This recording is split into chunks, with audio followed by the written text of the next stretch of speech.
¿Por qué crees que los tenedores no se caen? Para que puedas contestar esta pregunta, debes saber bien el tema de estática. Hoy vamos a comenzar a estudiar equilibrio de traslación y vas a poder contestar esta pregunta. Hola jóvenes, les saluda el profesor Ángel Salamanca y en esta oportunidad para estudiar el tema de equilibrio de traslación. El objetivo sería recordar la descomposición vectorial, definir fuerza, interpretar el diagrama de cuerpo libre y definir la estática. Descomposición vectorial. En esta oportunidad vemos un gráfico donde tenemos un vector de color verde cuyo módulo es 100. Recuerda que el módulo es la medida de este vector. Y este vector lo vamos a descomponer en dos componentes. Una componente horizontal y una componente vertical. Para lo cual vamos a trazar líneas discontinuas desde la parte final de este vector verde. Recuerda que esta es la parte inicial del vector. La parte final sería esta de aquí. A partir de aquí vamos a trazar líneas discontinuas paralelas al eje X y también paralelas al eje Y. Ahora, esto nos va a ayudar para tener como referencia hasta dónde vamos a dibujar el vector, que es muy importante. El vector en el eje X se dibuja hasta este punto, por eso nos ayuda esta línea discontinua. Y el vector en el eje Y se dibuja hasta este punto.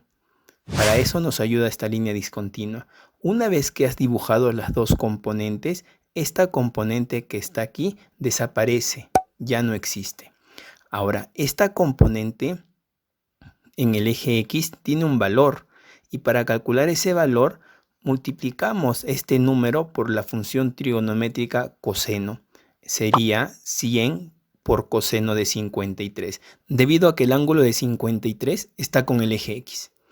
Y este vector azul tiene también un valor y para calcular este valor se multiplica 100 por el seno de 53, debido a que aquí no hay ningún ángulo. Es decir, donde está el ángulo, esta componente se multiplica por coseno. Y donde no hay ángulo, esa componente se multiplica por seno. Ahora, esto de aquí es un valor numérico. Lo vamos a realizar a un costado. Entonces recordemos cuánto es el coseno de 53. Estoy seguro que tú sabes esto. ¿Cuánto sería el coseno de 53? Muy bien, 3/5. Entonces nos quedaría 100 por 3/5. Nosotros vamos a simplificar aquí de tal manera que nos va a quedar 20. Y 20 por 3 sería 60. Para determinar el valor de esta multiplicación lo vamos a hacer a un costado. ¿Y cuánto es el seno de 53? Excelente, 4/5. 100 por 4/5 podemos sacar quinta y quinta de tal manera que nos va a quedar 20 y 20 por 4, 80. Esto significa que este vector rojo tiene como módulo 60 y el vector azul tiene como módulo 80. Entonces ahora, antes teníamos un vector cuyo módulo era 100, ahora tenemos dos vectores cuyo módulo es uno de 60 y el otro de 80. Observamos aquí tres cuerpos que están estáticos. Ahora vamos a definir las fuerzas. La fuerza es una magnitud vectorial que aparece por la interacción entre diferentes objetos. Si dice que es una magnitud vectorial, significa que es un vector. Y esto quiere decir que tenemos que dibujar esta fuerza. Desde el centro geométrico vamos a graficar el peso. Y el peso se calcula multiplicando la masa por la aceleración de la gravedad.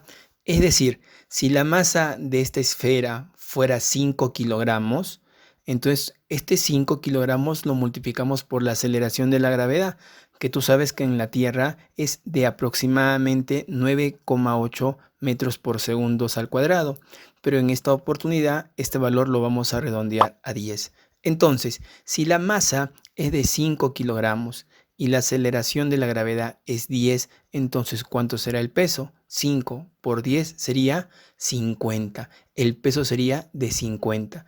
Y no te olvides que las fuerzas se miden en newtons. Y como el peso es una fuerza, entonces sería 50 newtons. Otra fuerza también importante es la tensión.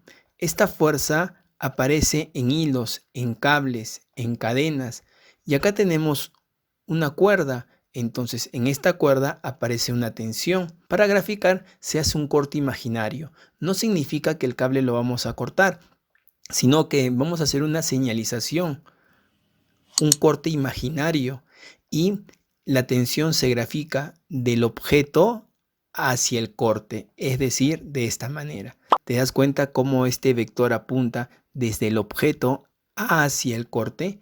Y esta fuerza ahora le llamamos tensión. Entonces hemos aprendido hasta el momento dos fuerzas, el peso y la tensión. Ahora hay una tercera fuerza también importante para recordar, sería la fuerza de reacción o fuerza normal. Es aquella fuerza que aparece cuando hay en contacto dos cuerpos, es decir, acá tenemos una esfera y no hay otro cuerpo en contacto, por lo tanto aquí no hay reacción. Acá tenemos otra esfera y no hay otro objeto, otro cuerpo en contacto con este. Por lo tanto, no hay reacción. Sin embargo, aquí tenemos un cuerpo que está apoyada en una superficie. Entonces, aquí sí aparece una fuerza de contacto, una fuerza de reacción, una fuerza normal, porque hay contacto entre el bloque y la superficie. Y esta fuerza de reacción se grafica siempre desde la superficie señalando hacia el bloque. En este caso sería así, de la superficie hacia el bloque y formando siempre 90 grados. Esta sería la fuerza de reacción. ¿Cuántas fuerzas hemos aprendido hasta el momento? 3. No solamente hay 3, hay muchas fuerzas, pero en esta oportunidad estamos viendo 3 fuerzas: peso, tensión y fuerza de reacción. Ahora vamos a graficar todas las fuerzas que tienen estos cuerpos.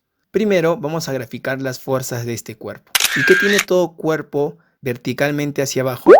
Muy bien, tiene peso. Ya sabemos que en los cables aparece una fuerza interna llamada tensión, que está apuntando hacia un corte imaginario. Esto es un corte imaginario y apunta desde el cuerpo que analizamos hasta el corte imaginario. Esta sería la tensión. Aquí hemos graficado dos fuerzas, no hay más. Cuando graficamos todas las fuerzas que hay en un cuerpo, a esto le llamamos diagrama de cuerpo libre. Entonces, ¿qué sería el diagrama de cuerpo libre o también conocido como el DCL? Sería la representación gráfica de todas las fuerzas externas que están aplicadas en un cuerpo. Si analizamos este cuerpo, todo cuerpo que tiene para abajo, muy bien, peso. Y como aquí hay un cable, hay una cuerda, se hace un corte imaginario y va a aparecer una fuerza llamada tensión que apunta desde el cuerpo hacia el corte imaginario. Muy bien. Pero aquí va a ocurrir algo interesante. En esta parte de aquí tenemos un nudo donde se intersectan tres cuerdas, una cuerda, otra cuerda y otra cuerda. Vamos a hacer el diagrama de cuerpo libre de este nudo. Entonces, para lo cual vamos a hacer cortes, porque recuerda que cuando hay cables se hacen cortes imaginarios. Por ejemplo, aquí hay un corte imaginario. Entonces, yo ya puedo dibujar la tensión desde este nudo hacia el corte. ¿Te das cuenta que ahora la tensión apunta hacia abajo? Cuando analizamos este cuerpo, la tensión apunta hacia arriba, pero cuando yo analizo el nudo, la tensión apunta hacia abajo. Y le llamamos tensión 1, al igual que la llamamos aquí. Es que esto significa que la tensión es la misma. Si esta tensión tiene un valor de 10 newton, esta tensión también vale 10 newton. Ahora vamos a graficar la tensión que está en esta cuerda. Hacemos el corte imaginario y la tensión apunta del nudo hacia el corte. Muy bien. ¿Cómo sería entonces la tensión en esta cuerda? Hacemos el corte imaginario y la tensión apunta del nudo hacia el corte. Le vamos a llamar tensión 2 y tensión 3. Ahora vamos a hacer el diagrama de cuerpo libre de este bloque que está aquí. ¿Qué tiene todo cuerpo verticalmente hacia abajo? Muy bien, el peso. ¿Qué otra fuerza encontramos por aquí? Acá vemos un cable, una cuerda, entonces hacemos un corte imaginario y dibujamos la tensión. No te olvides que la tensión se grafica desde el cuerpo que analizamos hacia el corte. Y nos falta, muy bien, se llama reacción normal y apunta desde la superficie hacia el bloque. ¿Y está formando qué ángulo? 90 grados. Jóvenes, Esto se llama diagrama de cuerpo libre, cuando graficamos todas las fuerzas que hay en un cuerpo. Entonces ya podemos definir lo que es la estática. La estática es parte de la física que estudia las condiciones que debe cumplir un conjunto de fuerzas para que el cuerpo permanezca en equilibrio. Estas fuerzas deben cumplir ciertas condiciones para que este cuerpo se encuentre en equilibrio. Este cuerpo que está aquí está en equilibrio, entonces estas fuerzas deben cumplir algunas condiciones. Si este cuerpo está en equilibrio, entonces estas fuerzas deben cumplir algunas condiciones. Esta es la primera parte de equilibrio de traslación. Vamos a continuar con el avance. Muchas gracias, espero que te sirva. Nos vemos en otra oportunidad.